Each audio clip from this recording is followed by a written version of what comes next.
Hello and welcome to RCTV. This is already my second episode of 2026 on YouTube. It's my 10th episode on YouTube of this series, so thank you for watching it with me. The channel is real small, so if you like this video or subscribe to it, that does encourage me to keep doing them on YouTube and bringing more video stuff into Rhythm Changes world. Now, speaking of that has come with its learning curve and hiccups for me, I guess. So you're going to get a couple of minutes of weak audio at the beginning of this one because of how I messed up recording the audio. However, I fix it real soon. There's a timestamp you can jump to if you don't want to have to listen to it. And it's only a couple of minutes of this basically hour and a half awesome conversation that I'm bringing to you. So let's cut to the Vancouver Public Library. Hope you enjoy. Okay, we're here for our first episode of RCTV that's in the Vancouver Public Library Inspiration Lab. I've done audio here before, but I've never done video before, and I have a wonderful guest joining me to make this first one possible here. They are playing a big band show with their own big band at the American for a new series presented by Infidels Jazz, and I've had a really great time watching them play saxophone, compositions, improv with quite a diverse suite of people that initially started with, I believe, their friends at CapU and has progressed from everywhere from jazz at the Volt to 8 East. So please welcome Ruthie Ha. Thank you. Thanks for being here. How you doing? I'm good. I'm really happy to be here. It feels cool. You know, I've listened to the podcast, like the Rhythm Changes podcast for a while. Oh, thanks. It's like kind of cool to, I know this isn't necessarily the same podcast, but you know. It is the same project, yeah. It is? Oh, okay. I'm thinking about which of your closest collaborators have been on. Certainly I'm thinking of Harmeet. Mm-hmm. Yeah. And then Noah Franche-Nolan has been on. Mm-hmm. Yeah. I'm just thinking out of all the people you've played with, like, I kind of scanned the gig list for everybody, and I've seen, you know, there's a bunch of times when you lead your own trio that has been at places maybe like Second Floor or Apollo's. Then you've done a lot of these other duo gigs with Harmeet too, and you have this project with her and with, let's see if I remember this. Because I think this maybe developed around a VSO school session or project. Like, is there a quartet with like Noah, Harmeet, and Karl DeJong? Oh yeah. Yes, Balls, okay, got it. Quartet, That's yeah. right, it has a name. I've seen that group at least once. I can't quite place where. That's as good a point as any maybe to just get into your projects. Can you talk about that group? And the Pals? Yeah. Yeah, it started when I was like, I don't know, maybe first or second year. And Harmeet, you know, Harmeet knows everyone, and Harmeet is a really good friend of mine, first of all.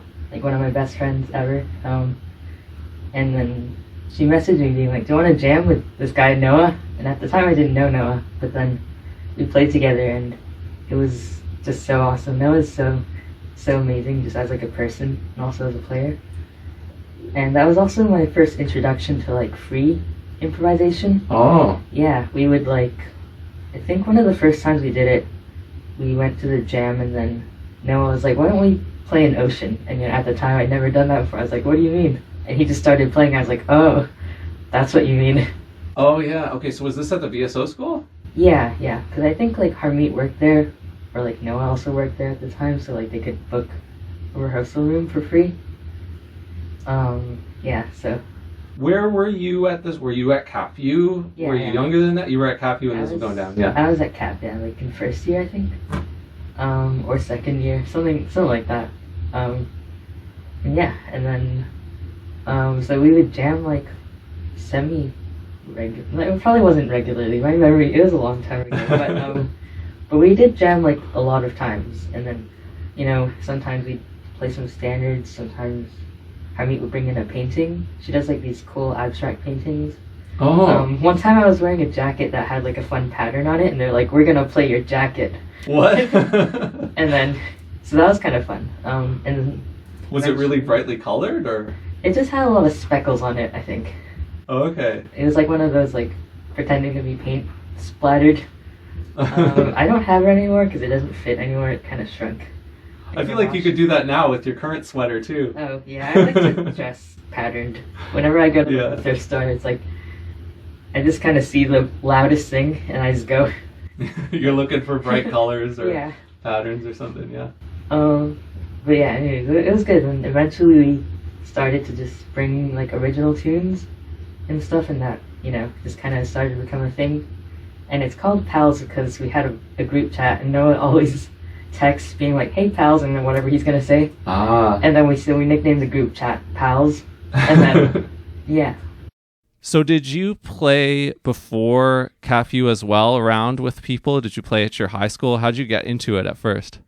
At first, I mean, you know, like everyone else, elementary band. I had a really great elementary school teacher, and as you know, my older brother Paco, he plays the saxophone. Yeah. I started out with clarinet actually.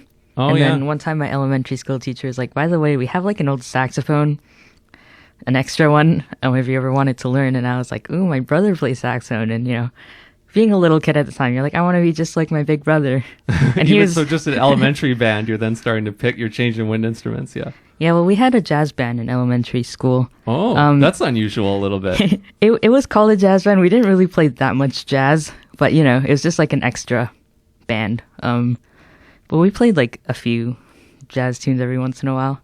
And yeah, so that was my first time like improvising, is in like 7th grade, elementary school jazz band. And then from there, went into high school, and then, you know, played my tenor. I don't know what to get into. There's this like summer jazz program in Richmond led by Len Kay. I don't know if you know him, but that's where like me and my brother, we met like Raph and Francis. Oh, and, yes, like, okay. That crew, they all went to, it was like the summer school thing. It was like free summer, you know, summer school jazz. So me and my brother went to that for like about 3 summers or something, and that was fun. And then high school, I had a really great band teacher, Christian Nazo. He went to Cap too, and so he was like definitely a big influence. And you know, of course, my brother was like a really big influence because he was really into jazz, and then he went to, you know, Cap, and then that's when I was like, oh, there's music school. That's crazy. Oh, okay. So you got to see him go like 1 year before, or 2 years before, or something. Three years, yeah. Before. Okay, so you heard all about it from Paco. Yeah, and at that point, you know, he'd come home, tell me all the stories, and I was like, that sounds so cool. Yeah. And then it was about like 10th grade when I was like, I don't think I want to do anything else. And I wasn't really that good at other things. I can identify with that. Yeah. And yeah, so then like grade 11 and grade 12, I basically dropped everything except music and everything I had to take to graduate. And yeah, that was kind of it. And then I went to Cap. Okay, yeah, those are some good views of how you got there. So this is Richmond, high school in Richmond. When I think of high school in Richmond and jazz, I think of McNair, because my friend who was my age who went there was Julian Jaime, the guitarist. And then pretty sure Raph might have also gone there, because I remember they crossed over and I met him when he was a student there. So yeah, there's some good high schools in Richmond that have led people into CapU, and with teachers who have been part of the community. Yeah. And I know back then, I don't remember if it was Francis or Raph. Either one of them, they started like an SD38, which is the Richmond School District Jam. I'm sure like maybe Gordy's told you about it. That's where I met Gordy, like Seth, and Erica, and you know, Francis and Raph. All the Richmond people, they would go to those jams. It was like every Thursday or something. I think Gordy did mention that in his episode of the show. Yeah. These are good other names too. We got Seth Kitamura, who plays piano and drums. We got Francis Naluz, who you mentioned, who's a teacher now and plays bass and guitar, and he's been on this show. Erica Chow, saxophone as well. Yeah. Are these people all kind of in your cohort and your like age? Or were they like your brother's age? Yeah, they're older than me. Like Francis and Raph were Paco's age, 3 years older than me. And yeah, I think, yeah. So these are like people that you could kind of look up toward even too. Yeah, right. And even more than people who you were playing with yourself. Are there people who you play with today, because you've been local like ever since then? Are there people who you still play with now who you've been playing with, like you've kind of come up with the way since high school times? Yeah, I mean, obviously my brother, we play together, but yeah, like Francis, we played together a bit. And like me and Erica, we're still just really good friends too. We hang out still, and we don't get to play together too much, just because we both play the same instrument. Because when you do the two saxophone thing, it's the Ha siblings thing. Yeah, yeah. Yeah. But we've been to jams together. Raph, I haven't got to play with as much lately because he was like in McGill for a little bit, but now he's back. And then I think he like had a foot injury or leg injury. Oh man. Or something. But I played with him like a few times every once in a while. But yeah, it's cool because like when I was first starting out as a kid, they were definitely role models, and I thought they were just like so good, and they are still so good. But it's cool to like slowly become peers. I hope that's cool for me to say. Oh, it sounds like you were even know? back then, like because of how the jams worked. Like it brought you all into the same place, and you all were peers, even if they were a little bit older than you. Totally, that's what it sounds like. Yeah. Well, at the time, it definitely felt like I was like a grade little kid 9 watching versus grade 12. It feels like worlds apart. Yeah.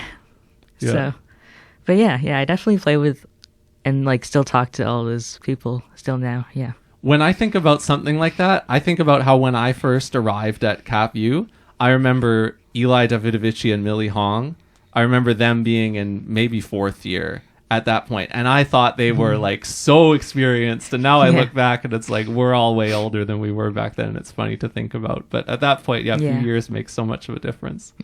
So when you arrived at CapU, then after you got to follow your brother's good stories of what it must have been like, what do you remember about your first impressions of arriving at CapU? I think I definitely had a bit of a leg up because of my brother, which I don't like just socially, because I would go in and everyone would be like, "Oh, hey, you're related to Paco," and they would already know my name, and Paco and his friends, like they would hang out at our house sometimes, and so I'd know some people, so I definitely felt a little less nervous because I'd go there and I knew I'd have people who could help me out if I ever needed it. And yeah, it was nice. Like a lot of the 4th year, 3rd years who already knew me, they were really, really helpful at the time. Like if I was ever confused or like nervous about something, they were always there, which is nice. Who did you meet there? People you didn't already know. Who were some of the people that you met kind of early on? Who did I meet early on? I remember, I think the first person I met who I didn't already know was Jordan Mandrioli. Oh, that's a good one. Piano player. Yeah, from Kelowna, I think. Yeah, and he was so nice to me. And he's just so nice to everyone. But I wonder what he's doing now. I think he's in Toronto now. Okay. Humbert, maybe? Nice. I actually don't know, but yeah. If you're listening, reach out to me. Yeah, and me. I miss you. Yeah, reach out to both of us. Yeah. But yeah, I remember like it was one of those times where it was in between classes. So, me and my friends were just like chilling in a room, and then he came in and played some tunes. And I was like, at the time, I was like, a 4th year's playing tunes with me? Oh, yeah. That was just like a celebrity walking in, That's just, it was so cool. But yeah, he was one of the first ones, I think. And, aside from the people in my year who, that was kind of a given. But some people come in and they haven't played the kind of music that they end up studying there, like, at all. And, like, they have to learn from scratch. And it's kind of a big reset of, like, all these kind of musical skills and practices and habits. And, like, it's really intense. It sounds like you had been playing tunes and stuff a little bit on the way as well, not to mention all the people that you knew. So it sounds like when you landed there, it wasn't, like, a totally new ground that you found yourself in. But I'm sure it still felt like a lot. Yeah, it did still feel like a lot, but, yeah, I mean, I was just lucky, I think, to have a lot of great influences, early, and especially with, like, my brother, and we play the same instrument, right, so he would kind of give me, like, mini private lessons, and at the time I found them so annoying, when he would come in and be like, you're doing this wrong. I'd be like, go away. But I don't want to hear this right now. Yeah, but looking back, I think it was helpful. I have to admit, I think it did help me going, into Cap. But yeah, I think I was just, lucky. And having Christian Nazo as my band teacher, He was great. He like taught us a lot about jazz. We learned a lot of theory. Like a lot of the stuff we learned in first year theory, I was like, oh, Mr. Nazo gave us lessons about these. And I was like, wow, he's a really good teacher. He knows. Yeah, and he would teach us about like all sorts of things, like world music. He'd like show us like African drumming. We had an African drumming class. So then when I came to Cap and I was in C band and Kofi was running it. Right. And we were learning all the African, songs and like rhythms. Some of them I had already learned from Mr. Nazo, and I was like, wow, he's really hip. Yeah. And I never appreciated that until I went to Cap. You had a good kind of lead into it. Yeah, you arrived there and there was some familiar, even though there's still so much to learn, there's some familiar parts to it. Yeah. Yeah, and I'm really grateful that I had that experience with him. And yeah. Who were some of the CapU teachers who you spent the most time with and who you reflect on as like being big influences when you were a student? Bill Kuhn definitely is one of them. And you play with him now sometimes. Well, I played with him once, yeah. At least once, yeah. I saw that on the list. Yeah. But he was definitely like a big part of going to Cap. First of all, he's just a really good teacher. He's very honest, but not in a mean way. He'll like tell you what you need to improve, right? What did you have him for? It was like first year combo. Oh, okay. So yeah, you really get to get feedback from him on what you just playing tunes with your people. Yeah. Yeah, he would like write down notes and he'd go, person by person. Here's what you did well. Here's what you didn't do well. And it was really good. Like it never felt like I was just being like, you suck. But it also didn't feel like I was just being like, you're good. It was an appropriate level of challenge. Yes. Yeah. No, that's good. And then also, as school gets hard, I was kind of having a rougher time in like second year. And he was like a really helpful, just like, what's the word? I don't know. Like a guide or mentor. Yeah, mentor. Yeah. To like help me through that. He gave me a quote that I still think about sometimes. Because I was like, I'm having trouble. I'm stressed out all the time. And he's like, he got a whiteboard. And he's like, life is full of valleys and peaks. Every time you're in a peak, it means that a valley is coming up. Huh. Or no, sorry, it's the other way around. If you're in a valley. Well, that's good to be mindful of that too, maybe. Yeah, but that's awesome. And he said life is just all, when you're down low in the valley, you know that you're going to be heading up soon. Mm-hmm. Yeah. It is funny though, the inversion of like when you're on the top, you got to be careful because that's true too, yeah, but yeah. Yeah, that makes sense. I always associate him with like this very calm sage advice. Mm-hmm. Yeah. So when I think you had a grad. Did you not have a grad recital last year in 2025? Oh yeah. Yeah. Is that because I know the timing of that sometimes varies when you finish the program? Did you graduate the program like last year, 2025? Yeah, I'm fully done with. Nice. With how does that feel to be fully done? Honestly, it doesn't feel as big as I thought it would be. I mean, the day of my grad recital, that felt big. But then after that, you have to wait like 3 months until you actually go to the ceremony. And then the ceremony, right, to be honest, was kind of boring. It's a little anticlimactic. Yeah.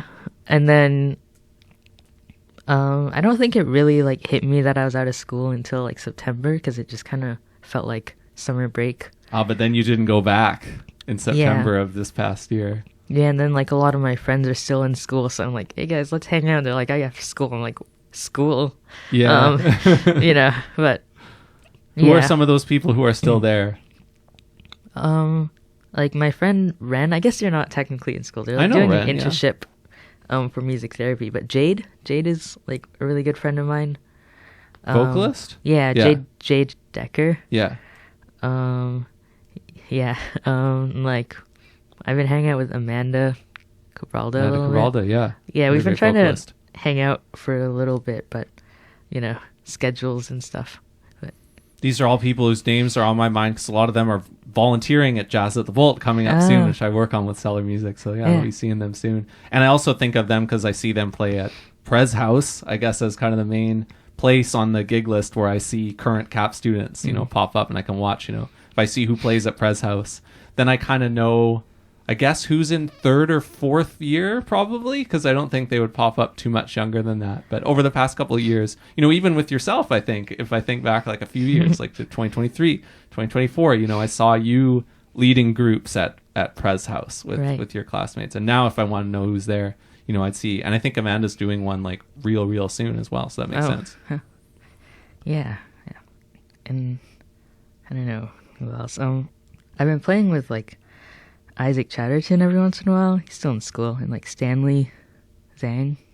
Yeah. Stanley's piano player and Isaac is drummer. Yeah, I played with them at the Painted Ship. I was about to bring this up. Yeah, about gigs Yeah. that you've done. That is, I don't think that's your first Infidels show. It might be, but it's one of your first Infidels show, and you have since become like a stalwart Infidels band leader. Like you've played at several different venues. The Painted Ship?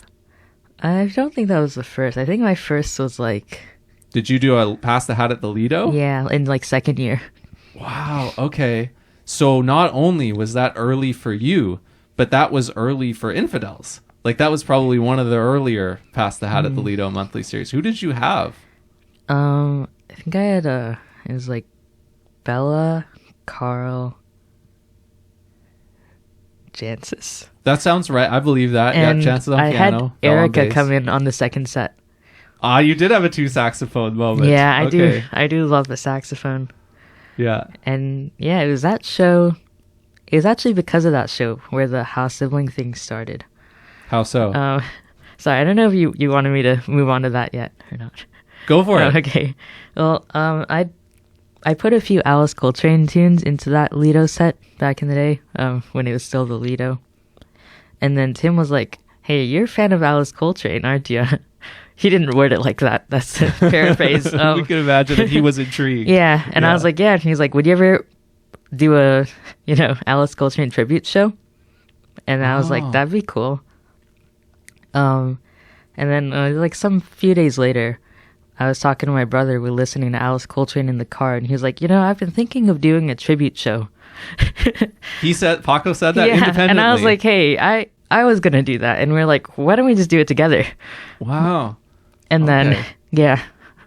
Huh. So yeah, independently came up with the same idea, and so that culminates in first Frankie's After Dark, right? That's the first place you do it. Mm-hmm. Yeah.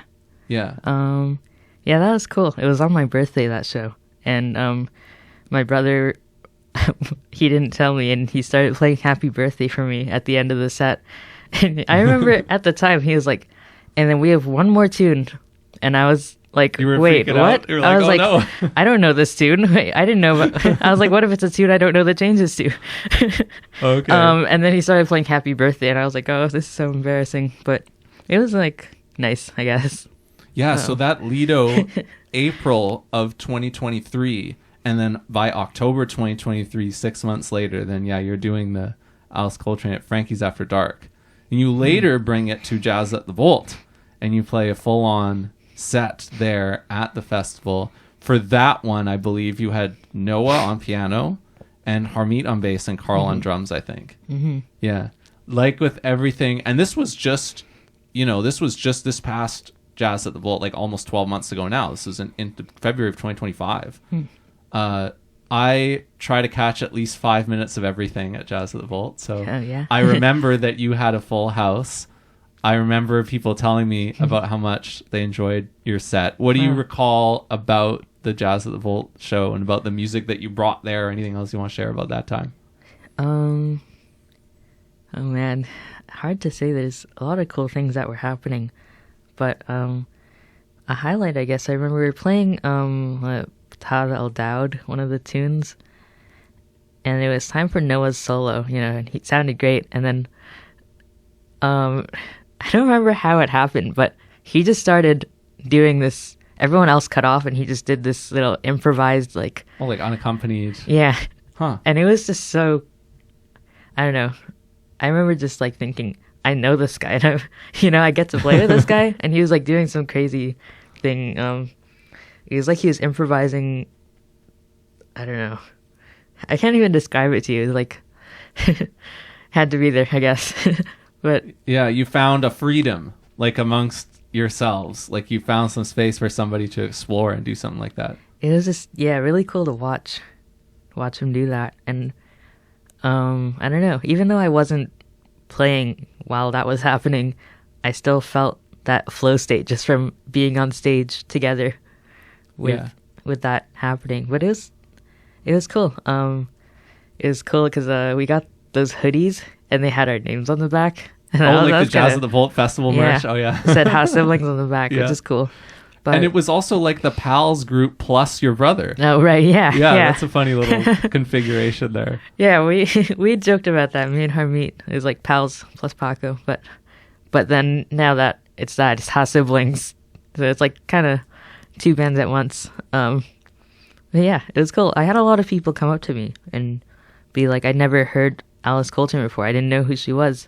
And now I do. And I think that's really cool. Huh. So I think about, when I think about the music that you play, that kind of late 60s, early 70s sort of thing, like with Alice Coltrane and probably also like Joe Henderson. That's the kind of music that I think about that you draw from in some of your groups and some of the performances. Like, when did you get into that music? Was it at CapU? Did you find it with your friends or your brother? Like, how did you find that as one of your influences? Where'd it come from? Like Alice Coltrane? Oh man, kind of a multi-layered story, I think. I think the first time was Noah Franche-Nolan sent me like a music recommendation, and it was the Floating Points Orchestra. It was like Promises. Oh, with Pharoah Sanders. Yeah. There's another name that you can throw into this bucket of people, yeah. And I really I was like, who's the saxophone player? And I was like, Pharoah Sanders. So I started listening to a lot of Pharoah Sanders, and I found out he was on an album, Journey in Satchidananda. It's Alice Coltrane's album with him on it. I was like, man, this is awesome. And I was just listening to it, in my phone for a while. And then me and my brother and my whole family, we went to Montreal one year, and it was because we have a family friend there, and it just so happened it was the jazz festival. Ah. Yeah, and then so we went to see Ravi Coltrane live. Oh. And he did a set of all Alice Coltrane's tunes with some John Coltrane tune in there every once in a while. But I remember hearing that in person. I was like, oh, that's what it's supposed to sound like. Wow. I'd already loved it, listening in my headphones. So listening to it in person was just something else. And I think that's what made it for me. I don't know. Yeah, special kind of moment there that you can anchor it to. Yeah, in all these years, I still haven't attended the Montreal Jazz Fest, not even once. I know when I finally get to experience that, to go there at the right time and to be part of that festival, it's going to be so cool. I've heard about how extensive it is and how much you can go see. And I look forward to experiencing Montreal Jazz Fest for the first time, but I still haven't. That's awesome that you did, and that you heard somebody there who like who fed an existing influence already from Noah and from your playing, but made it bigger. Mm-hmm. Yeah, that was definitely like the moment I really started to love Alice Coltrane's work, and then also Pharoah, and then just everything I listen to now. What else would you throw into that? It doesn't have to be super aligned, but other things that are inspiring you now. What are other names that I would want to know? Like in the jazz realm? It could be anything, really. I'll start with that, I guess. Yeah. Like Joe Henderson, definitely Alice Coltrane, definitely Pharoah. They're kind of the big three for me. John Coltrane, Yeah. Got to be in there. I've been listening to like Thelonious Monk lately. Yeah, that's I kind of go through phases where I kind of just listen to the same three people over and over again or something, You got the focus. And that's kind of my phase right now. But I've been listening to a bit of like later Sonny Stitt recently. I don't remember the name. I'm kind of more of an album cover guy. Yeah. So when people ask me for the names, it's like the one where it's like green and he's got his saxophone like that. I don't know. That's good. Yeah. But outside of jazz, I kind of sometimes I'm a little embarrassed to say what I like outside of jazz, but I think that's like a common experience. Yeah. But I really, really like the Zombies. Cool. Yeah. Yeah. Okay. Like I listened to Still Got That Hunger so many times. And I've been listening to, I don't know how to say it, like Saint Song. Camille. I think that's his first name. I think that's a good pronunciation. Yeah. Okay. The Carnival of the Animals. That's kind of I don't know what it's called in French, but in English it's supposed to be Carnival of the Animals. I've been listening to that one a lot. And this is kind of a more embarrassing one, but if you know me, you know this. I really like Cats. Yeah, this the is musical. Good. This is welcome. This is fine. This is good. And I watch Cats like very regularly, and the music of Cats. I don't like any other musical. I'm not a musical guy. Okay. It's kind of just Cats because I just really like cats. I don't have a cat. People ask me that a lot. That's kind of one of my things, cats. But that's a good thing. But yeah, I don't know. Something about cats and the music of cats. You think there'll ever be an Infidels Jazz show featuring the music of cats? Probably not. There won't be one without you if there is, I don't think. Yeah. But yeah, even like in the music I write, if you can't tell, but I'll know. There's always a bit of Cats influence. Ah, okay. That is a deep cut that one probably wouldn't tell. But now they can think about it. It's not like the main songs, that everyone knows and sings along to. Like, my favorite part of Cats is the interludes between all the songs where they're just like, scurrying around or like, doing their cat things. Yeah, I don't know. Like the little sound effects that they make. This is a great influence that you brought to the table. This is awesome. I'm thinking about the timeline again now. So we've put you at Jazz at the Vault last year with the Alice Coltrane group. So not long after that, you play your Painted Ship quartet show that you referenced. Mm-hmm. So are you drawing from that same stuff there? You have original compositions as well. What are you bringing in now? And there's this kind of next couple of shows, but think of this one, I guess, at the Painted Ship. Like, what are you bringing here? Is it originals? Is it more influences like the ones you talked about? What kind of music are we in now? For the Painted Ship? Yeah. The Painted Ship was like pretty close to my grad recital. So I definitely... time-wise, it was happening around the same time. Yeah, so I just put in everything I was playing in my grad recital and then just like a bunch of whatever else. To be honest, I remember being pretty busy with school. So I kind of just put some tunes I liked. I didn't really have a theme for that one. But it was just tunes I liked. Some, I can't even remember. Like stuff I was playing in combo probably. And I just looked in my little folder of like lead sheets that I've made in the past. And I found like some old ones that I hadn't played in a while. And I was like, oh, I could bring this one back. I played like some of the same songs I played in my first Lido show, actually. Now that I think about it. Like, Holy Land. I keep calling it Holy Night, and that's the Christmas song. But, Holy Land, Cedar Walton. Tune. Yeah. Yeah. And After the Morning, Pharoah Sanders. Those are tunes I played at my first show, Lido show. Did you start composing when you were at CapU, or what period of time was that for you when you first kind of made some original tunes? When did I first start composing? It was probably in 10th grade. Okay, so way back, yeah. In 10th grade at the school I was at, Hugh Boyd, or like whatever, IB something. So we had to do like a capstone project or whatever.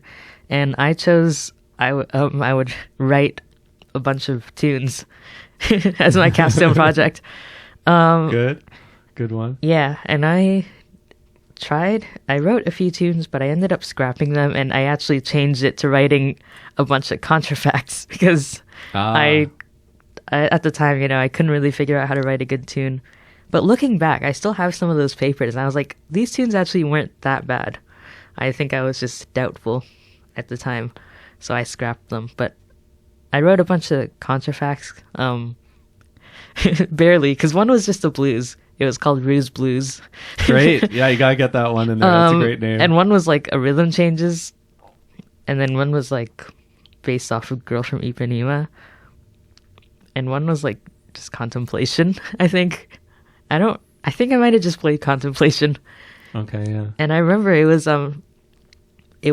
Raph playing bass, Julian Fair playing drums, And then I had Paco play piano.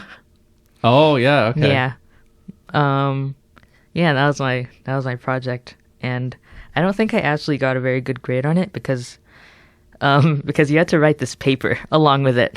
And I didn't put that much effort into writing the paper. So, but I still look back on those recordings fondly, and I was like, I had some ideas. Yeah, and maybe you still play, if it's not just those very first tunes, you probably still play some tunes that you've had kicking around for a while. I certainly do. I still play some of the first tunes that I ever wrote, yeah. Mm-hmm. I personally haven't really played those in a while, but I definitely played some of, like, my earlier tunes. Like, there's this tune, right now it's kind of like the bane of my existence sometimes, but Dead Flowers, I wrote, like, I think... late high school, sorry, not early, like 12th grade-ish, and I still play it. And I played it at my grad recital. Yeah. Why do you say it's the bane of your existence? Well, I don't know. I just played it so many times. I feel like everyone expects me to, like, hey, are you gonna put Dead Flowers on the list? Which is cool. I appreciate that people like it, and I've had like not a bunch, but an amount of people ask, like, can I play it on my gig? I'm like, oh yeah. Oh, that is cool. Which is yeah, it is really cool. Yeah.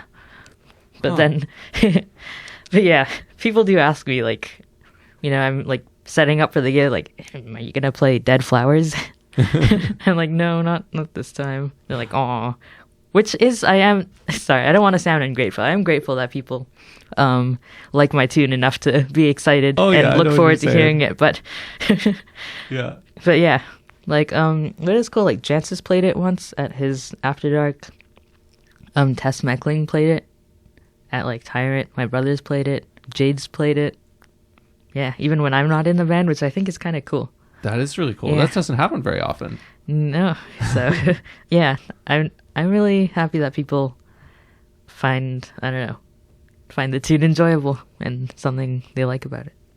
So not long after your grad recital and this period of time, you end up as one of several bands on a very cool show that I didn't go to. It was an Infidels show. It was one of the first Infidels shows at the Rickshaw, I believe. One of the first big ones for sure. It was called Universal Consciousness. We had a band of young people from Montreal called Mafuba. We had Electric Miles, band of a lot of veteran people from here, like Bill Clark and Ron Samworth. And we had Star System, which is like people here playing the music of Sun Ra, and then the Ha siblings were on that bill. Tell me about that night, what you recall. Man, to be honest, during that was a period just because of, some personal stuff, I wasn't doing that well, like, mentally. But then I was kind of deciding whether or not I should even go to the gig.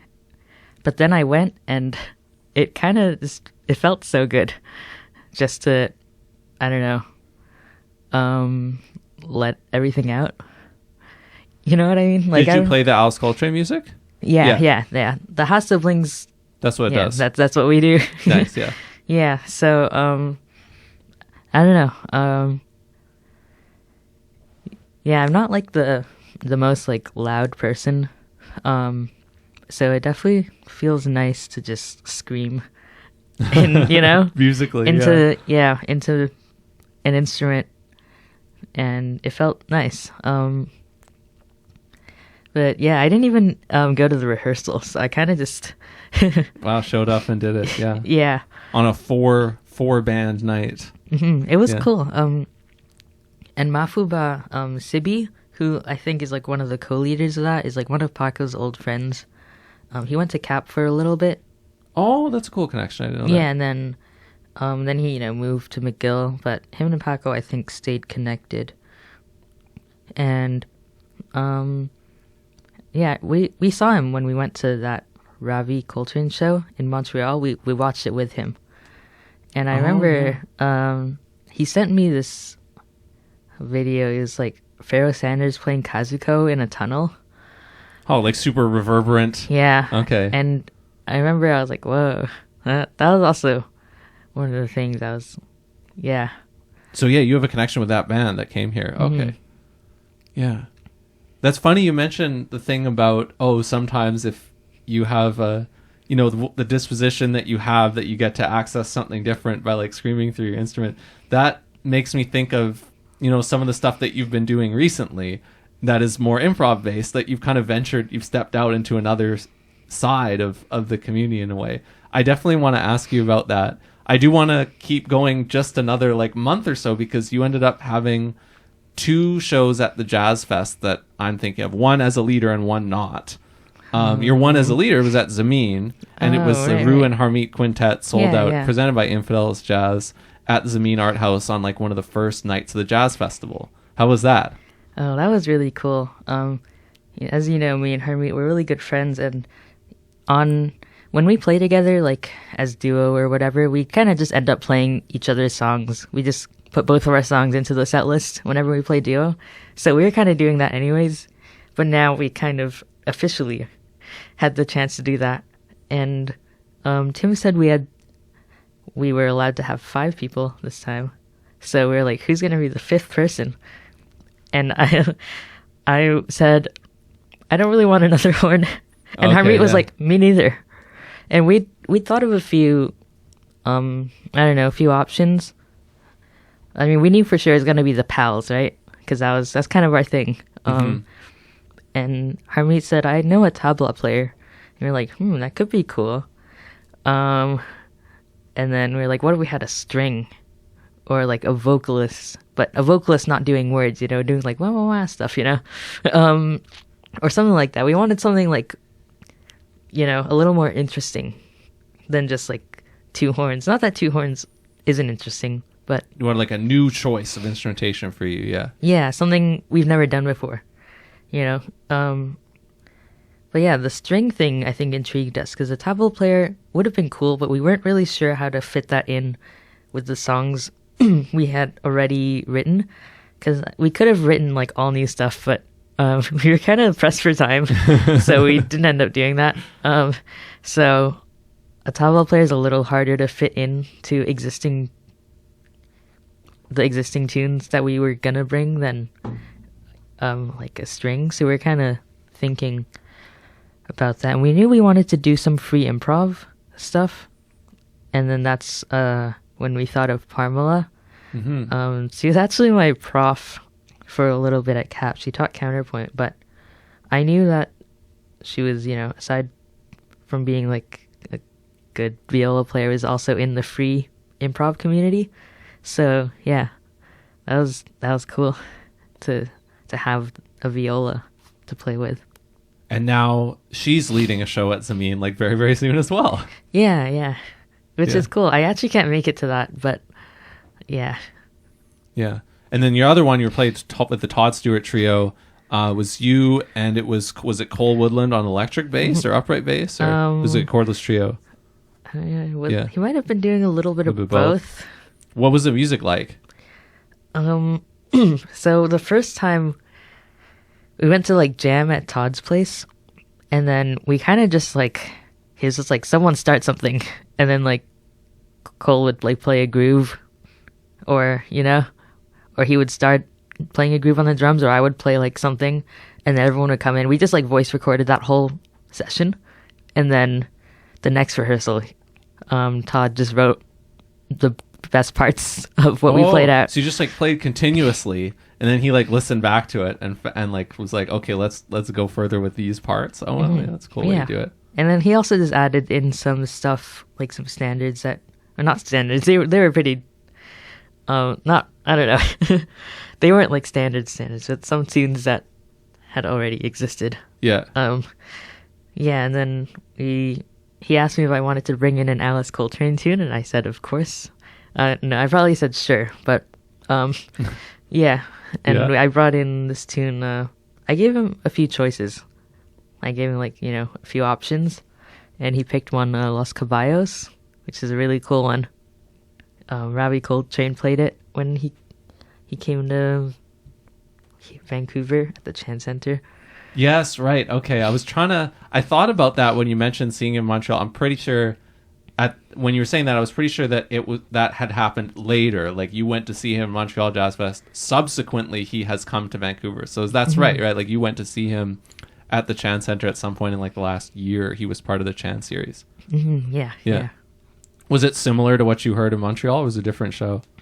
It was similar. The Montreal show also happened so long ago. Right, yeah. But it was similar. He played like a lot of the same stuff, I think, but I don't know. It was just as good. Though I think the sound was kind of funny, just like sound-wise. Not him, or the band. They sounded amazing. Just being in the venue. Yeah. It was kind of hard to hear at some parts, but, still, just being in the room was cool. Yeah. And then this is when we get kind of into the fall, and you said earlier that this was a period of time where you like woke up and you realized that you weren't going back to school. And you were telling me about some of the stuff that you're doing right now, like educational or admin wise, but like musically, in the time since the fall, this is when I started to notice, just in doing the gig list, that you were starting to show up in new places that were kind of more improv based, which might have been brewing for a little bit. Like I think about your connection with Parmela, and then, now you're at 8 East, and you were one of many, many, many people who play like the improv nights for the Trading Places exchange, right? So you got to play like Alison Burek from Bellbird was there. Yeah. Jarrett Martineau was there. Like, tell me about, I think it might have been one night or maybe more, but like, what was your experience doing that in like September, Trading Places? Yeah, it was cool. I mean, I've always been into free improv since, those jams with pals. But, it's a little bit harder to find a place for that at Cap. Like, there's time for it every once in a while, but so I've kind of been wanting to really get into it for a while. And, but yeah, it was really cool, to actually do it with other people who are into it. 'Cause sometimes in combo, I'd bring in a tune, and put in some free improv, and people would just be like, oh yeah, this is kind of weird, but they would try, and I appreciate it. But I knew that wasn't everyone's thing, but it was really fun. And it was cool to meet Alison Burek because, I don't know, just don't really get to meet that many other saxophonists who use they, them pronouns. So that's kind of a cool thing for me personally. It's kind of a me specific thing. Have you heard Bellbird play? Yeah, they went to Cap. I don't remember what month. Millie and Eli did when they came back and played a show on one. They've toured here a few times with Bellbird, actually, I guess, since the band's formation. But I think on one of the last times they played a set at CapU, and we also like Infidels that had them at All City. I think it was that time, Yeah. I was only able to catch the ones at Cap, but they did like one of those 11:30, 1:13 concerts. Yeah, and that was really cool. And they also played at the Shadbolt, I think. Yep. The same year I was there. That's right. We had them the same year, yeah. Yeah, and then, I think we caught a bit. It was a lot of things to catch, but I think we caught some of it.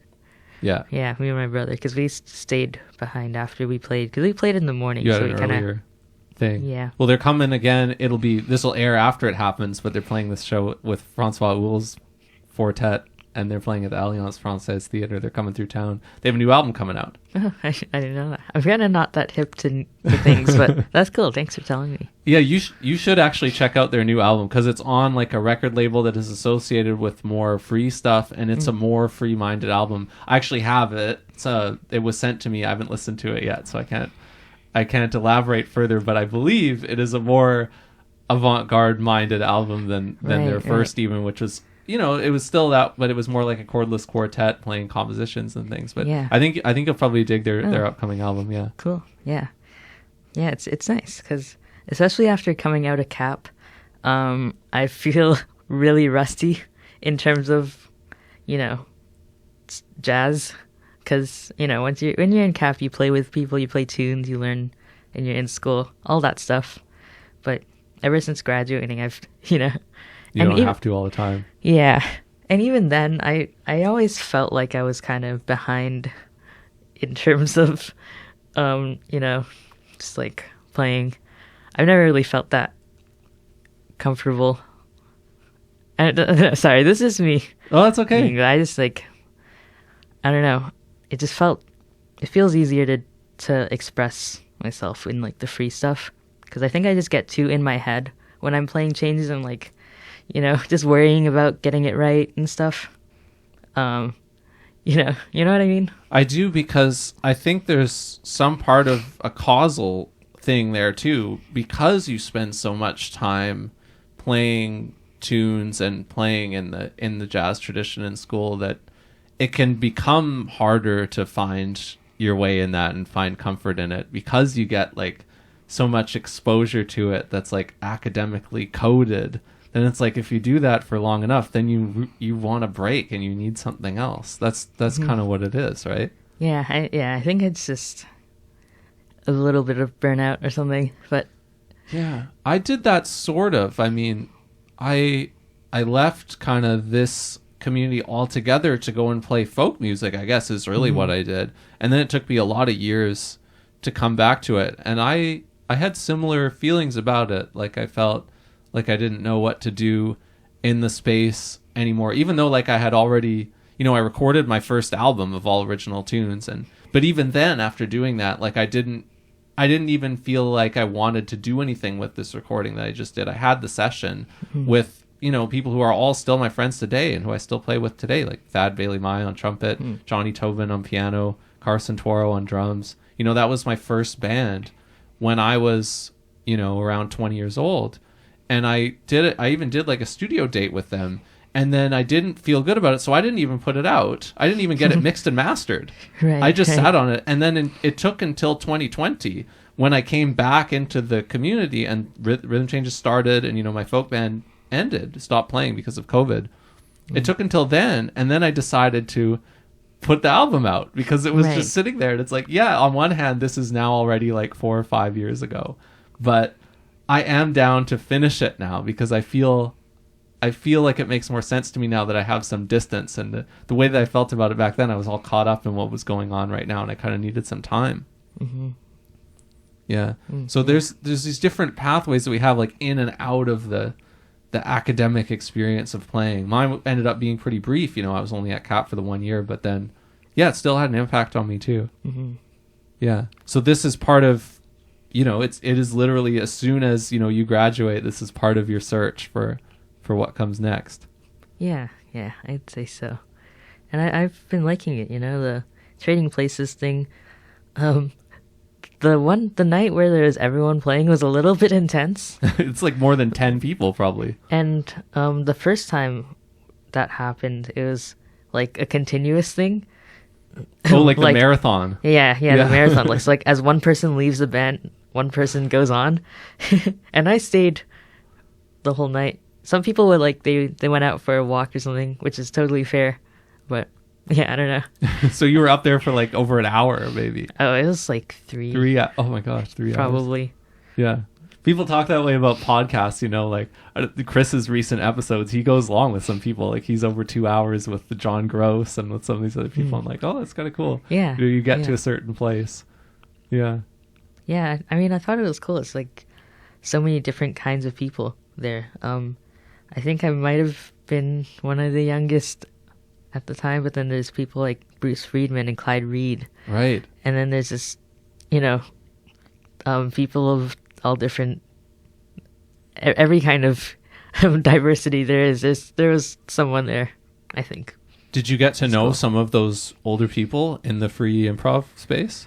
I talked to them a little. I know, when was it? In like second year or something? Jared used to do free stuff at Prez House. Oh, he doesn't anymore.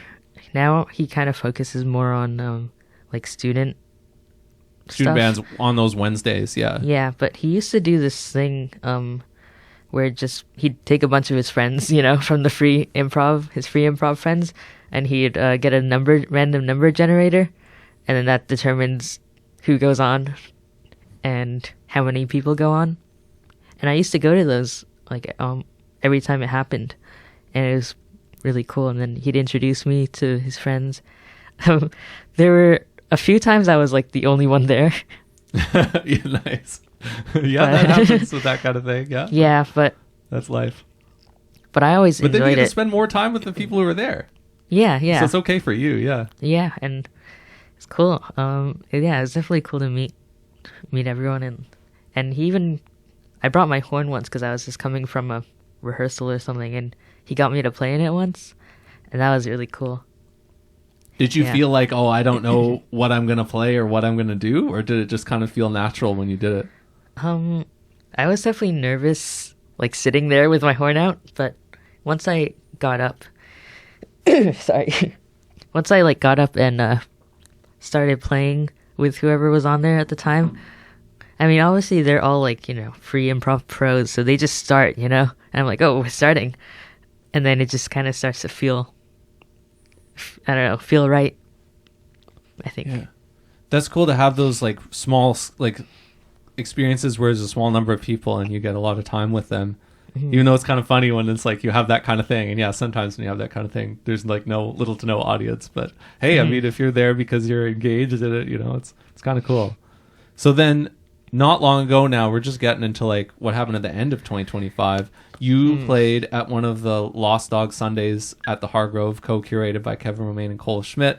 And you had a new project that you brought to that thing. Can you tell me about that project? Yeah, it's called the Ruined Jackets because my name's Rue, and then I had my friend Jack Lee. I don't know. That's a good name.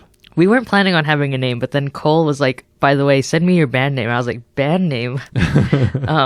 We came up with some pretty bad names. We were like, Ruck, or like, you know, Drew or something. We were like, those suck. We came up with a good one though. Yeah. But yeah, Jack Lee, he's a good friend of mine. He used to live pretty close to me back when we were both at Cap, so we would carpool. Or, you know, I would pick him up on the way to school, and then I'd drop him off, and so we got to be pretty good friends at that point. But funny enough, we never really got to play together too much, like play gigs together. We were like in combo with each other like once, and we were in Narwhal together, but yeah. Yeah, two horns, it has to be the right situation. Yeah, and you know, school and everything, and yeah, Cole was like, you can do anything. And I was like, well, I haven't really played a gig with Jack yet, even though we've become really good friends at this point. So I was like, hey, Jack, do you want to do it? And we're like trying to figure out who. He'd also, him and his band Pharaoh. You know I about really them? like Yeah. them. Yeah. He'd been getting into free stuff with that band. And I was also, you know, getting more into free stuff. So I was like, let's do something free. And we were like, trying to figure out who we wanted as a third player. And we asked around a little, and a bunch of people couldn't make it. And we're like, well, do you want to just do duo? Yes. So, yeah. And what did we play? We played like some standards that were just, you know, we just kind of played standards. Had the idea of a standard. But as two horns. Mm-hmm. Yeah. And I also did some drawings. Yeah, I was cool. kind of like experimenting. Some of them didn't work as well as I think, you know, but that's kind of how it is when you're experimenting. For sure. Yeah, but I think some of them definitely were pretty cool, and some of them were a little less cool. But yeah, I think that's good. That's chill and stuff. Yeah, I like Pharaoh a lot with Jake Kostuchuk and Chavo Gomez, because one of my favorite groups ever is Ron Miles, Bill Frisell, and Brian Blade, you know, trumpet, guitar, drums, those albums. And so then that's this lineup, and they're doing their thing, and they self-recorded themselves. Yeah, I hope I get to hear them play live again soon. Yeah. Also, shout out to Jack Lee for being from my old high school, New Westminster. The only one. Yeah. He's carried it on. Yeah, there's a few of us, you know, who are still here, so we all appreciate that. We make a big. I certainly make a big deal about it. My friends do sometimes too. No, I mean, there's been a few good people from there. I think, I think Margaret is from there. Margaret Donovan, from in Montreal, yeah. Yeah, Clayton Poon. Yep. Like Dave Pag. Clayton used to be not quite my neighbor, but like a few blocks down from where Vez and I lived in New West for several years. So cool. I would see him when I was coming home. Mm-hmm. Yeah. Yeah, so a lot of cool people from there. New West, it's pretty cool. Yeah. Then we're really getting down into it. I heard this show. This is December 17th, 2025. there was another duo, but it wasn't this duo with you and Jack that played first. This was another duo with a cool name, Notice Flower, with Bahar Khaze and Jen Yakimovich. And then you played in a really interesting group. It was you and, speaking of New West, Madeline Elkins on guitar, and then Cole Schmidt on guitar, also James Meager on bass, and Jesus Caballero on drums. And it was I think he was kind of the leader of the group, and it looked like you actually played some tunes, which I wasn't expecting, because it was like 8 East, and it's usually just free improv at 8 East. But it's like he brought something that you like looked at while you were playing, and yet it did come across as like a very free set. So I mean, I heard it and it was really cool. What was it like, the music that he brought, that you played? In the email he sent us, he worded it as transitions between free improvs. So he didn't call them tunes. They had names, but he called them transitions. So there wasn't a lot of stuff written on the page, maybe? No, it was, not too much. And then they were kind of just there to give a theme for the free improv, basically. Like a jumping off point or something? Yeah. How was that for you as a player? How did it feel like when you actually did it? It was cool. I kind of like having a themed free improv. I guess, going back to the roots of Noah being like, let's play an ocean. Right. I do like having a bit of a theme. So yeah, it was cool, and I thought his tunes, even though some of them were simple, they were really cool. I thought. I don't know, you were there. They were cool. Like, and there was a range. Some of it was pretty rocking because there's two guitars. There's definitely some of that. Yeah. And some of it was like really pretty, and I don't know. I was like really pleasantly surprised. Not that I expected them to be bad, but you never know with drummers. Sorry, drummers. But they were really nice looking charts, and they it's the harmony was like really pretty in the pretty tunes, and they're really gnarly in the gnarly tune, and it was cool. He gave me this. There's that one, I forgot. The names are Alpha, Beta, and Gamma, but I don't remember which one is which. Okay. But the really rockin' one, he's like, by the way, this part's just for you to go crazy. And I was like, wow, just for me? Like, that's like the best thing you could hear, right? As a horn player. To just go for it. Yeah, you ended up being able to have a very kind of abstract role. It's not like you had to play a bunch of melodies or anything necessarily. I had like a melody every once in a while, but yeah. Yeah, you were kind of standing off to the side a little bit, like in front of the piano, and you were doing your thing kind of atmospherically. Yeah, it was cool. Yeah. Okay, now I really want to hear all about this big band thing that's coming up, for as much as you want to say. Like, I'm curious about how it happened, because it's not easy for something like this to happen. Yeah, there is this great thing now where there's a new Infidels series where there's the occasion to put together larger groups at the American, but how it ends up being you and what the designs for the music are, roughly speaking, like what part of your world is it coming from, and like how you ended up here doing this, such a cool opportunity in a big project. I just want to hear about how it came together for you. Man, lots to talk about. Where did it first start off? I think it was like in third year. I asked Brad, because I've been writing tunes, just like tunes for a while. And I asked Brad if he would give me composition lessons. And then he was like, meet me in my office. He didn't say it like that. Yeah. He's very nice about it. But then in our composition lesson, he was just like, you ever thought of writing for a big band? I want you to try it.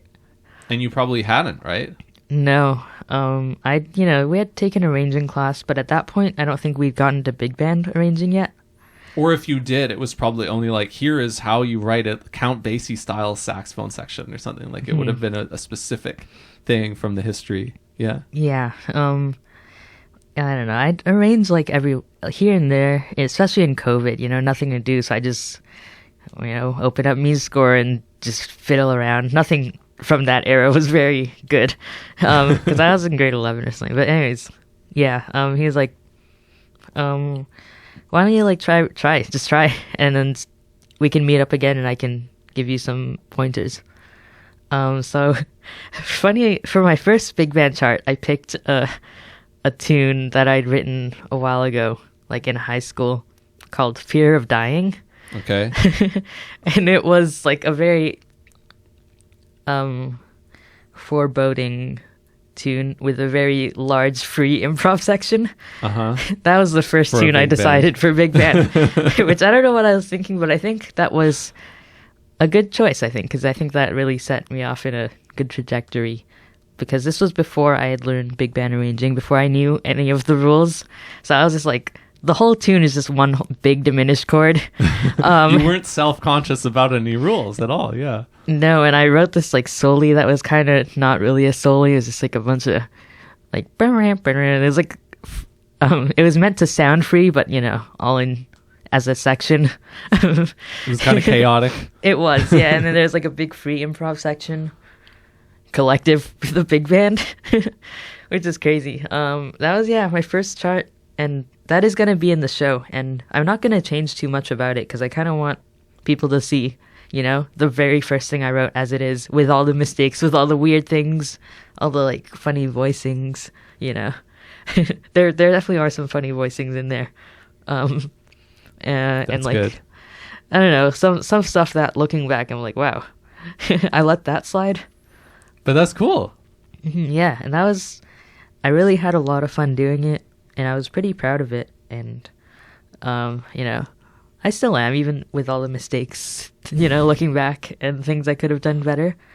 And then it was after I wrote that, and, you know, I had like the little inkling of a thought, like, maybe I could keep doing this. Like, what if I kept doing this?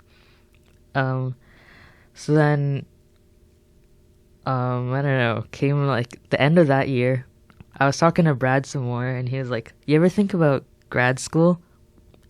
And I hadn't until then, but he was like, I think that would be a good choice. I think that could be fun for you. And I was like, okay. And I looked into it, you know, I was applying to MSM and like NEC and McGill, and MSM had this jazz composition master's program, and you had to submit 3 big band charts. Whoa, okay, so Manhattan School of Music, New York, yeah, New England Conservatory. Yeah. Yeah, and I was like, the only recording I had of that first chart I ever wrote was just like my mom, you know, recorded it on her phone. Or so I was like, Muse Score audio or something, maybe. Yeah, I was like, okay, I'm gonna write like 3 new ones over the course of the summer. This would be like last summer, maybe, or maybe the summer before, because Yeah. you graduated last year. So if you're thinking about grad school, yeah, this is recent. Yeah, so and I was actually like in Hong Kong that summer, so I brought my laptop, and I was just kind of, you know, we'd go out and do whatever things, and I'd come back, and then You're sucked into it. Yeah, you were. Yeah, I was working on it at the airport. Pieces. I was working on it on the plane a little bit. Yeah, because I was kind of stressing out because there's a deadline. To be honest, I think I work well with deadlines because I kind of didn't work on it like the whole beginning of the summer. And then, you know, we flew to Hong Kong, and then I was like, wait, I'm not going to have time to do this if I wait until we're back. And then, yeah, anyways. But yeah, so I wrote those 3 charts. Brad helped me record them, and I was, you know, pretty happy with them. I was like, looking back, you know, still there were some mistakes and stuff, but I thought, I don't know. So who played them on the recordings?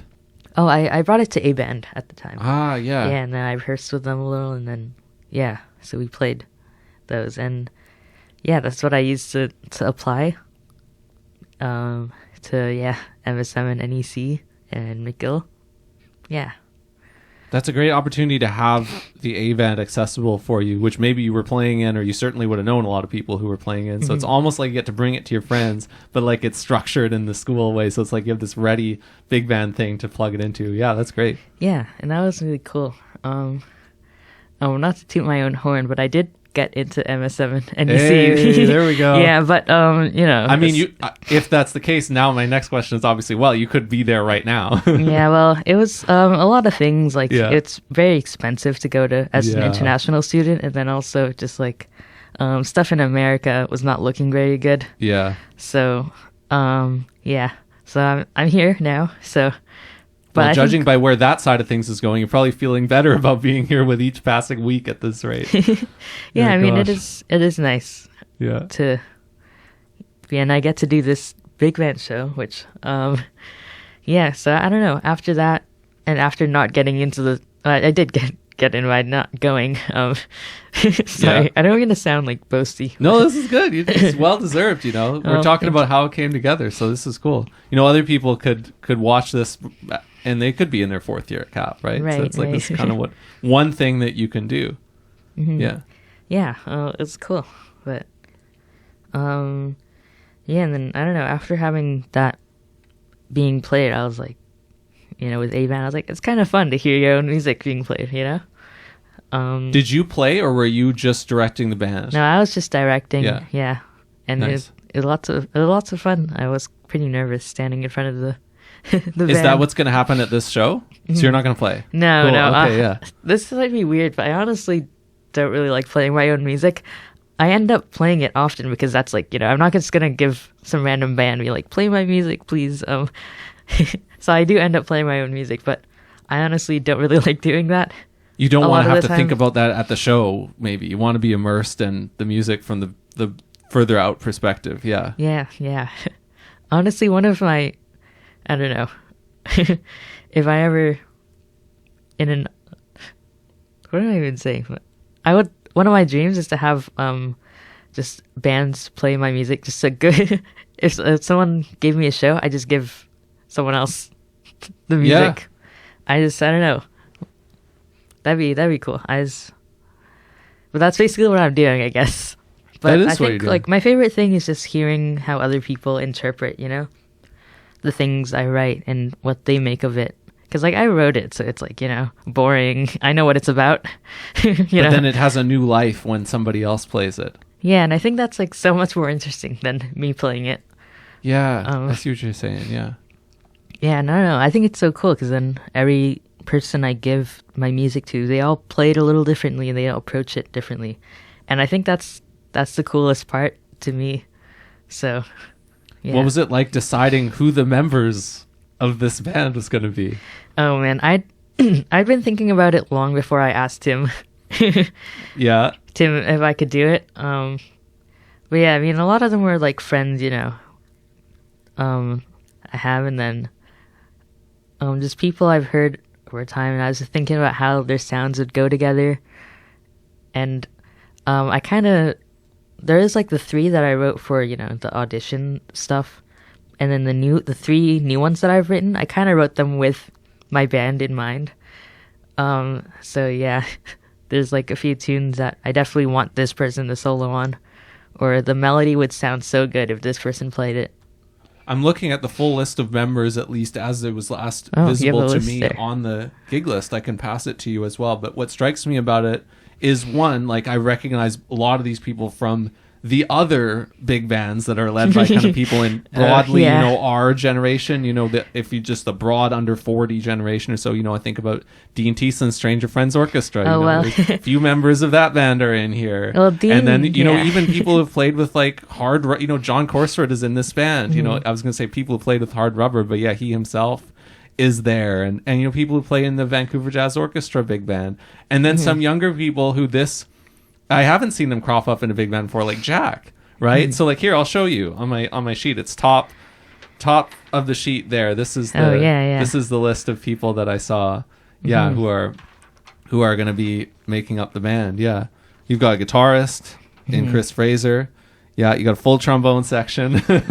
Yeah, classic That's big cool. band. Yeah, yeah. I mean, sorry. Now that you mentioned Dean, I have to give like a shout out to him because Dean was like one of my biggest inspirations for starting a big band because I heard him.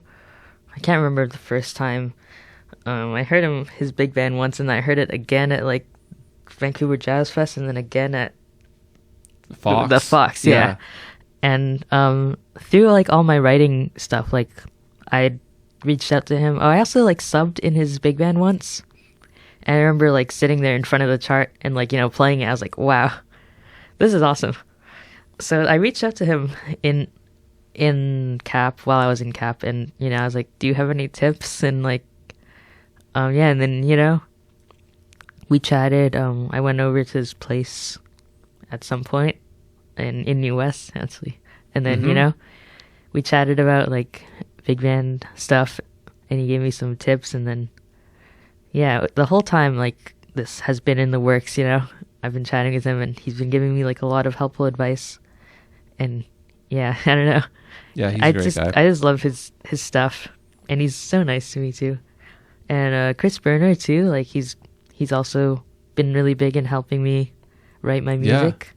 Yeah, and he's also super nice. And John Korsrud also. I've been playing in the VCC bigger band. Right, that's where you know him best from. You spent the most time with him. Yeah. Yeah, so I've written a few things for that band, and so has Dean.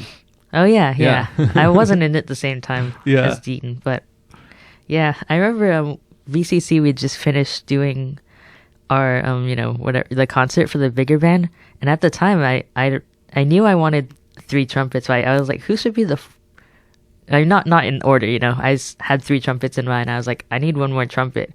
And I was like, who's gonna be? I was kind of flip flopping. I was like, I don't know who to ask. And then we went out for drinks after the concert. And John's like, hey, by the way, if you need a trumpet player, I'll play. I was like, wait, John Korsrud is willing to play with me in my band? I was like, there's no way.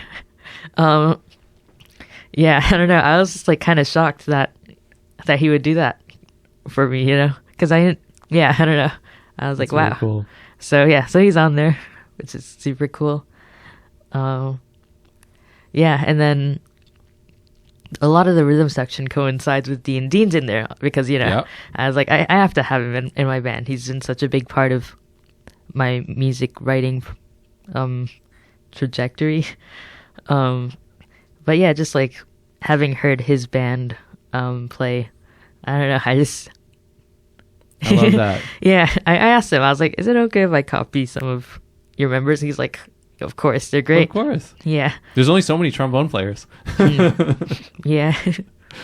Yeah. Oh, that's so fun. Yeah, the multi-generational full on, but like the mentorship that crosses over. We like an hour ago we talked about like sort of people, how they're kind of mentors but also kind of peers, and that persists here too, where you've drawn from ththese people and yet they are also your peers for real. They're not just your mentors, they also want to be your peers. I know, that's just so cool to me. Like I still am grasping that concept. I don't know the people that I've looked up to for a while don't see it that way. They don't see it as like a I don't know. They don't see that there has to be a distance between you. Mm-hmm. Yeah. And I mean, now that I'm a little older, not old, but I remember when I was in first year, and whenever a fourth year would talk to me, I would be like, why are they talking to me? I'm like I'm like just you were like saying with Jordan on piano. I was like, with you, I'm just like a first year. They're so nice for donating their precious time. I really idolized all the fourth years. But now when I was in fourth year, I was like, just, I would consider the first years like peers of mine. Like I didn't really see any dynamic where I was like, maybe I was a little older, but or maybe you just wouldn't happen to notice them because you were already surrounded by like all these people that you'd spent so much time with. But like for sure, if like they came to you or they ended up in the room with you and you ended up playing with them, you wouldn't think twice about it. No, it would be normal. Yeah, but for them, they'd be freaking out. You know it because we've both been there. Yeah. Well, I don't know. I hope they're not freaked out by me, but no, it's not by you. It's just by everything. Yeah. But I don't know. So it's cool to like kind of be a part of that. Yeah, and just I don't know, people that I can call like my friends now, just cool.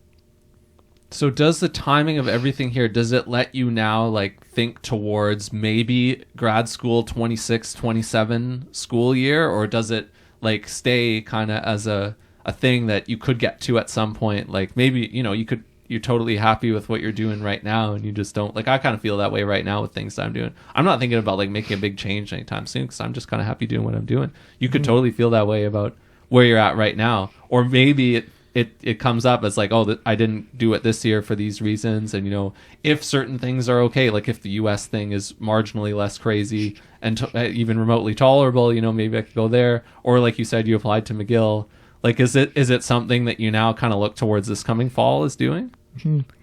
Yeah, I've actually already applied to a bunch of schools. To get on it early.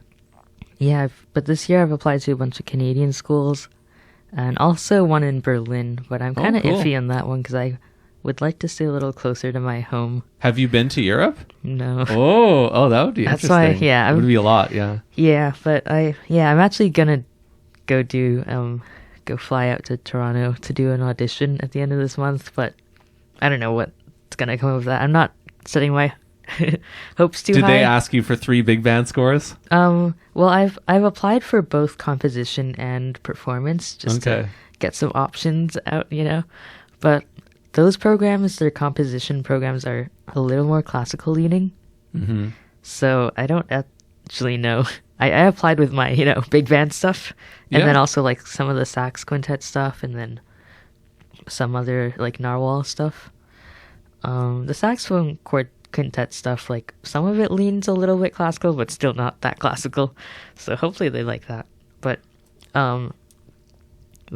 yeah, we'll see what comes of that. But I do think I still want to go to school, especially for composition, because I do have like a dream project of basically a symphony orchestra, like a string section, French horns, tubas, but with saxophones. Yeah. So like a cross between a wind band and an orchestra. Yeah. Yeah, but that's like something I don't really know how to do, and then I don't even know where to start with that. And I have been kind of interested in like the classical composition conventions, but I don't really know anything about that. And I think that could be interesting to learn. And also the whole thing of if I wanted to write a piece for, a string quintet, where am I going to find one here? And because I'd have to like pay them for their time. Players? And then, unless like I got a grant or something, but if you're in a school environment, that kind of stuff is just readily available. Yeah. To you, you can just, because I feel like that was the best way I learned at Cap. Yeah. And I think one of like the most valuable things, there are a lot of cool things, but one of the most valuable things was just having so many people there who were just like there as well and had to be there. That is the thing about it, really, when you think about it. So like in first year, me and my friends, we would jam, and then I would just be like, hey guys, mind if I bring an arrangement of a tune? And they'd be like, sure, and we play it. Or in combo, I'd bring in like an arrangement or an original. I was in Narwhal for a little bit. I write tunes, and even when I wasn't in Narwhal, I would write tunes for them. And like all the ensembles, I didn't write for every ensemble, but some of them I'd write for them and stuff. Yeah, I don't know. Yeah. No, it's such a good thing to think about when you think about why you go to a place like this. Like that is one of the best things you can get out of it. It is that collection of people, and it's the ready access to people who've all signed up to be there. Yeah, you would get so many new personal playing connections there, and you could get immersed in a new musical world, like you were saying about the kind of new music or classical music space that you haven't had as much exposure to. You certainly would and could at some of these schools. Yeah. Because that was one of the difficult things when I asked Tim if I could do a big band show. He's like, that's kind of a logistical nightmare. And I was like, yeah. Yeah. Yeah. And yet here we go. Now we have we have an opportunity. Yeah, series. Yeah, which is cool. And I'm appreciative that Tim figured all that logistical stuff out for me, because that's not something I know much about. But you've played for him like 7 or 8 times successfully. So like, yeah, there's a trust level. Oh, successfully? I don't know. Can they be unsuccessful? You played the gigs, people went, and you had a good time. That's a successful gig. Yeah, I guess so. Yeah. Yeah. But, I mean, I think, a lot of that is because of him, too. Like, I don't know. He's he's into, like, cool music, right? And he's kind of open for me to try whatever I want, and like whatever I want to do, he's, you know, chill with it. And he kind of likes it when we do things a little out of the ordinary. And I think that has, I don't know, been a helpful, it's just like comforting to know, especially even way back to my very first Lido. You know, yeah. And I learned a lot from doing those Infidels things, but just having him be there and be like, that was awesome, you know? Like, you sound great, and like, I'm gonna book you. I'm like, oh, maybe, you know, things aren't so bad. Yeah. After all, like, and I remember even at the Lido, I brought in like a few more, I don't know, kind of more out of the ordinary things, like some freer stuff. And I think if Tim was not the person to book me, I couldn't have done that for my first show. Or that show may not have happened at all at that time. Yeah, that's true. Yeah, good point. Okay, Yeah. I think this would be a fun place to close, because there is an ensemble, there is a thing that you have named a few times, and I think it resonates with a certain spirit that you have, where you are musically adventurous and you you explore all these different things freely, and I know what this is, but maybe not everybody who's listening knows about what this ensemble is. So can you talk about Narwhal? For the people who don't know what it is, what is Narwhal? Oh, Narwhal. Yeah, that's one of the ensembles at Cap, run by Jared Burrows. It kind of, in the last few years, the instrumentation has kind of settled. But I know in the past, the instrumentation has been just whatever. Wildly varied, yeah. Yeah, but the past like 3 years, it's been pretty consistently a lot of vocalists, 2 pianos, and then like a trumpet, trombone, and a saxophone. No strings, hey? There used to be strings. I mean, there's a bass. Yeah, okay. And then like drums. But it was cool. We kind of just do whatever Jared wants us to do. I know my brother was in it for a little bit. And I know that year he did a bunch of Colin Lazarini's tunes. Oh, yeah. Yeah, and they're really good tunes. Wow, that's an intergenerational connection right there. Yeah, and then through Jared, yeah. I think Len Arulia. Yeah. Is that how you say his name? I think so. Okay. Yeah, he also played with Narwhal when my brother was in it. And then when I was in it, what did we do? We kind of just did a bunch of like student stuff mixed with some of Colin's stuff for a term, and then the next term we did Persian music, and we had Amir. I don't remember his last name, but he played like one of those flutes. I think it's called a ney. Uh-huh. Yeah, and he had a friend. So this is so long. This is in second year. I feel bad. I don't remember his name. He played like a drum that had like a bunch of bells on the back, and he showed us. And it was like every time he hit it, all the bells would jingle at the same time. It was cool. And we played a bunch of Persian stuff, and it was really fun. And it was cool. And then I wasn't in Narwhal in third year, but that was the year Jared had his sabbatical and Bradshaw ran it. And I brought in a tune for them to play, which is cool. And then, so that year is kind of whatever Bradshaw wanted, and I think they did like Radiohead and that makes sense. Joni Mitchell, and then student stuff. Yeah. Were you in like another ensemble at this point? Were you in like the A band? Yeah, I was in A band that year. Yeah. Yeah. And then for my fourth year, I asked to be in Narwhal again because I really liked it, and I did like A band. It's just like so late at night. Like it's like Thursday 6 to 9, and at that point, I don't know. It is quite loud, and I don't really like being in loud environments. Like being overstimulated, yeah. Which I'm leading a big band is maybe kind of silly to say, That's but a good point, yeah. It's different, I think. But yeah, in the fourth year we had a guest artist, Vidya. Again, I don't remember his last name. But yeah, Vidya, like a Carnatic, classical, like Indian singer. We played a bunch of his stuff, and that was really cool. And Curtis Andrews, he was there too. And he's the guest artist for Narwhal, and that was so cool. So the music was so hard. but it was worth it. It was really fun. And Narwhal, it's kind of a thing. It runs Friday at 8:30 in the morning. Wow. So that it every year, I've heard, at least. I don't know. I've only been there for 4 years, but yeah. Yeah, that's the kind of the South Indian stuff is kind of what I remember Narwhal doing. But there was one kind of unforgettable concert that I remember Narwhal doing, and this was even before I went off and played folk music. So this would have been like, just other than listening to Bill Frisell and Charlie Hayden or whatever, and those kind of people who always inspired me. But like, I always love, quote unquote jazz musicians playing folk and country. That's always kind of been the thing that's like at the bottom of my bag. Mm-hmm. And like, we saw Narwhal. I mean, I wasn't in it, but a bunch of my friends were in it. This is a number of years ago. Like, if I was gonna do an article about this at some point, I would, I'd have to think about who was there and track them down. We're probably talking 2013 or 14 or 15 or so, sometime around there. But, mm-hmm. They did the music of the album Emmylou Harris, Wrecking Ball.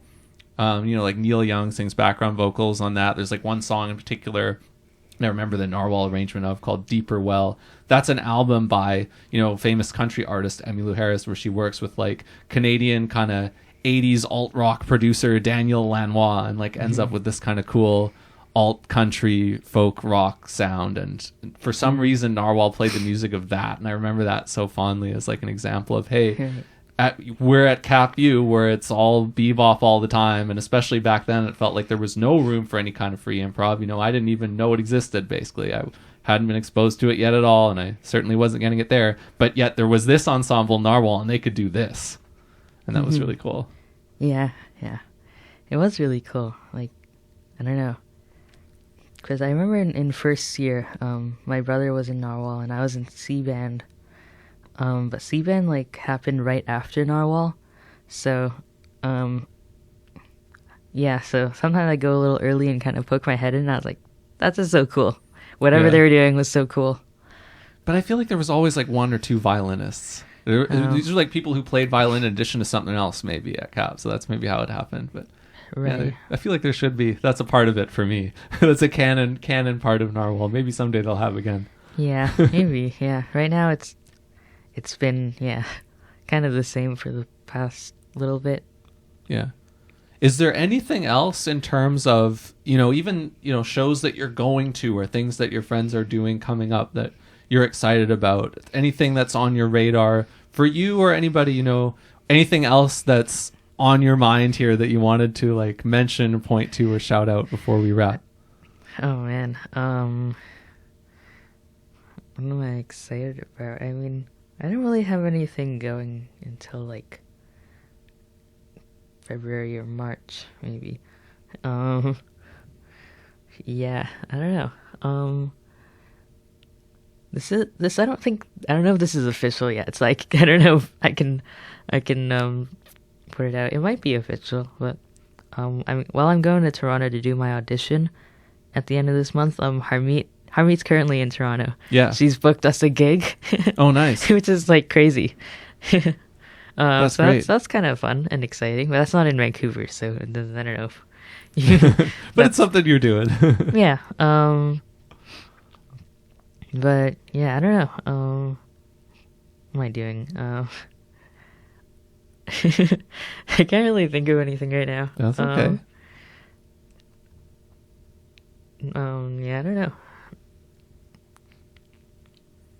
Well, there's certainly a big, exciting show to look forward to. So yeah, that'll be fun. Yeah. I think, it's gonna be fun. A lot of my friends in there. A lot of people ask me if my brother's playing on it, and well, according to this sheet, the answer is no. But it's not because I don't like him or anything. People just get confused because I had him on the saxophone quintet show, but not this one. But yeah. No, anything else? I don't know. Is there anything else do you think I missed? No, I don't think you missed anything. I mean, I had such a great time hearing about all the different places that you've gone. Like, you've covered a lot of ground in not a long time. And like, there are some threads that run all the way back to your early days that you still have. But I feel like year on year, you're one of those people that keeps going out there and getting yourself into like new situations and exploring new things. I think that's really great. So I'm impressed by that. Oh, thank you. So thanks for talking to me about it. Yeah, of course. Thank you for tuning into RCTV episode 10. If you have made it through this conversation in full and you're not signed up to the free weekly at Rhythm Changes, I encourage you to fix that right now. Go to rhythmchanges.ca, sign up for the free weekly. Every Tuesday, I send you a story about an artist event recording in the scene that Rue and I are part of, and I send out the week's upcoming events from the gig list as well. So please tune into that and everything else that's going on in Rhythm Changes world. I had a great time putting this together for you, and I look forward to the next time I do it. See you soon.